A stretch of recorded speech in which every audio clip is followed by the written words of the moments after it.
Hello good morning everyone good morning. आज चाहिँ हाम्रो यहाँ चाहिँ लोसर थियो। हाम्रो नेपालबाट पनि कलर बोलाएको थियो अनि यस्तो अब चाहिँ निस्किनु पर्यो भनेको त पुरा हिउँ परिरहेको छ। अब के कसरी जाने हो, बाटो पुरा ब्लक छ। गाडीहरू फेरि यस्तो पनि कसरी हिँडेको छ थाहा छैन। गाडीहरू चलिरहेछ माथिबाट, तलबाट चाहिँ नआउँदो रहेछ, यता माथिबाट चाहिँ गाडीहरू चलिरहेछ। तर कसरी जाने हो थाहा छैन। आज नेपालबाट कलाकारहरू पनि आउनु भएको थियो। आज चाहिँ अब यताको चाहिँ हाम्रो चाहिँ लोसर स्टार्ट भएको थियो। के गर्ने यस्तो भइरहेछ, अब कसरी जाने थाहै छैन है यार। यस्तो ताले परेर नि यस्तो डेन्जर हिउँ परेछ नि के यस्तो। गाडीहरू कस्तो भन्छ खेतै भन्छ, तर पनि गाडीहरू नि डरले चलाउँछन्। अब के गर्ने यस्तो छ यार। ढोका खोल्ने बित्तिकै यस्तो छ भनेपछि म आज लोसरमा चाहिँ कसरी आइन्छ र गाइसहरू। अब यस्तो डेन्जर पर्दैछ यार। निस्किने बित्तिकै सेतो हुँदैछ। कस्तो परेछ यहाँतिर ऊ मधेसी कहीँ उतातिर हिँड्दैछ। मधेसी हो कि हाम्रो इन्डियनको साथी हो। बाफ्रे बाबा यस्तो हिउँ परेछ। अब कसरी जाइन्छ र गाइन्छ र भन्ने आँखा नदेख्दो रहेछ यार। कसरी जान्छ त अब जाइँदैन त हो गाइसहरू, म त आउँदैन हो। राखेको गाडीहरू त यस्तो भइरहेछ हेर्नु। डल्लो त गाडी यस्तो भइरहेछ।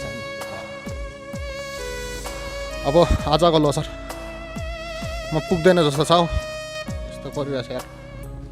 कसरी जाने होला आज लोसर। आज लोसर पनि मान्ला जस्तो छैन साथीहरू। सबैजनालाई हामी नआए पनि उता पुग्नेहरूलाई सबैलाई ह्याप्पी लोसर। लोसरको धेरै धेरै शुभकामना त लोसरको। अब हामी नि कोसिस चाहिँ गर्नेछौँ। अब नेपालबाट कलाकार हुने आइरहेको छन्, जानु नै पर्छ। तर हेरौँ केही समय पछि अहिले गाडीहरू आइहाल्यो भने चाहिँ हामी नि पुग्नेछौँ। ल गाइसहरू म पनि अब हिँडेको अब जसरी पनि हिँड्नै पर्ने हुन्छ, किनकि अब फेरि अब उता नेपालबाट कलाकारहरू पनि बोलाएको छन्, त्यही भएर निस्किनै पर्ने हुन्छन्। किनकि अब फेरि नेपालबाट कलाकारहरू पनि आछन्।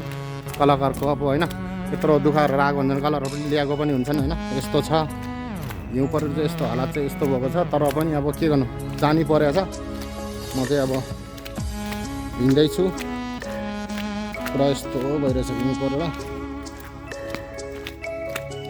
बाटो नै यस्तै छ यार, तर हिँड्नु पर्छ के गर्नु। बल्ल बल्ल आएको लोसर मान्नै पर्यो। पुरा रुगा त पुरा सेतो न सेतो भएको रहेछ। यता भाइर म चाहिँ अब यतातिर यस्तो दोकानबाट निस्किँदै हो। जाऊ भाइ।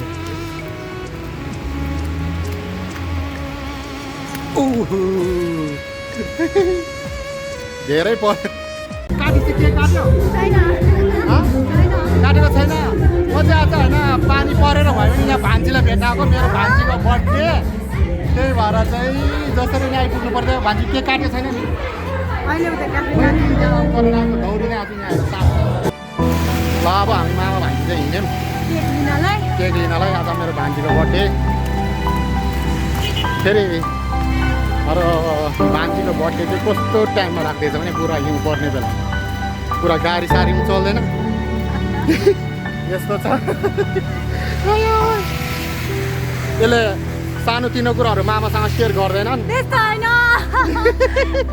सेयर गर्दैन, मामालाई भन्दैन। भाइ नभने म त मामा हो त, डबल मामा हो म। यताबाट नि मामा, उताबाट नि मामा। मेरो भान्जी हो, मैली भान्जी।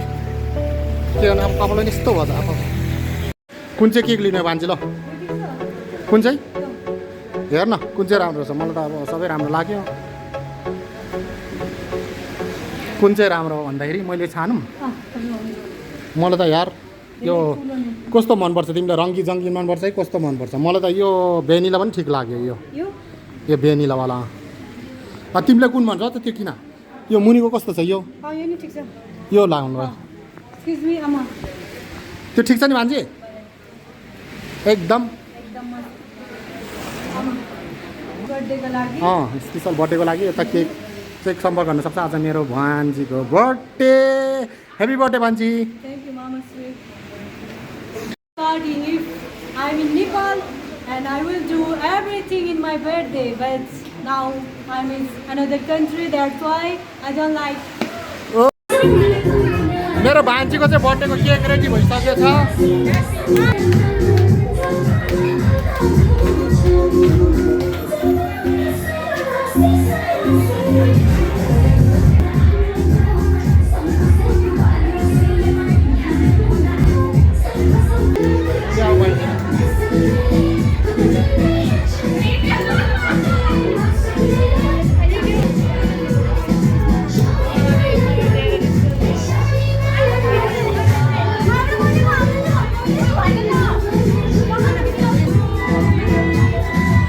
Happy birthday to you.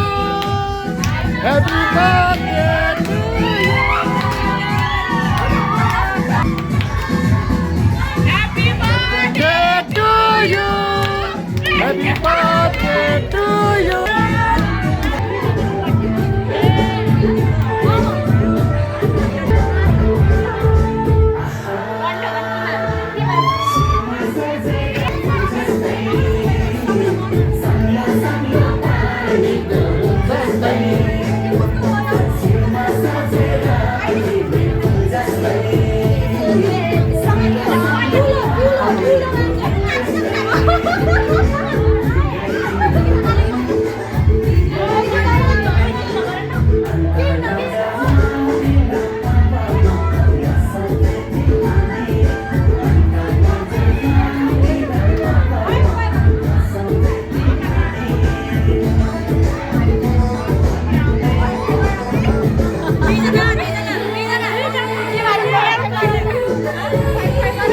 दुईजनाको बर्थडे एकैचोटि दुईजनाको बर्थडे हो त्यही भएर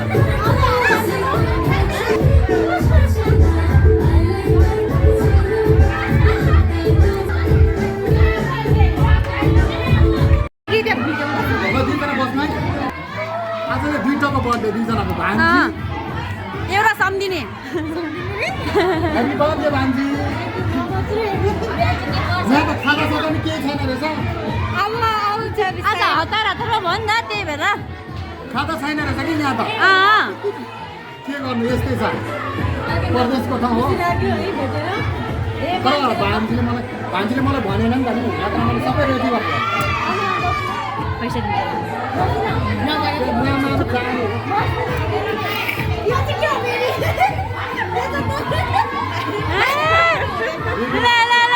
बर्थडेमा त दिनुपर्छ है ह्याप्पी बर्थडे टु यु धेरैजना म चाहिँ जान्छु राम्रो मलाई फेरि हुन्छ भाइ यो मेरो आफ्नै भान्जी हो केही खाएर जानु मामा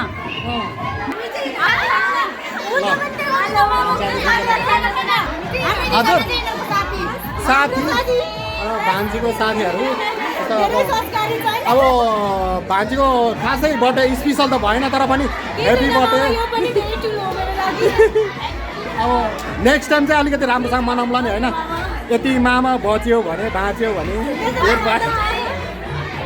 ल भान्जी म गएको बाई नेक्स्ट टाइम भेट्ने ल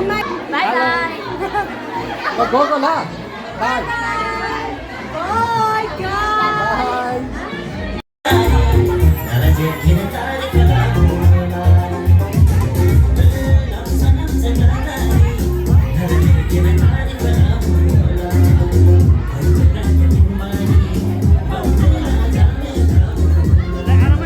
एकदम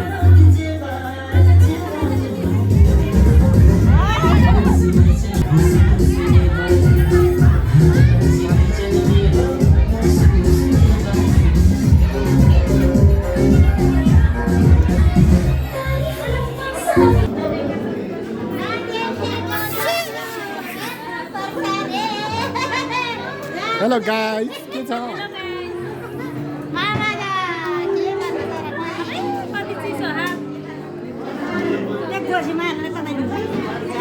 भान्जी के छ भने के छ भान्जी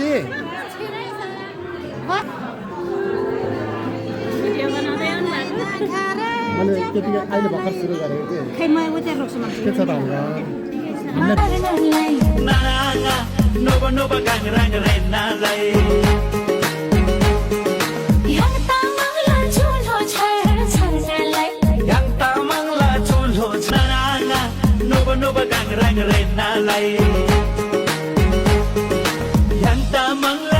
लोछर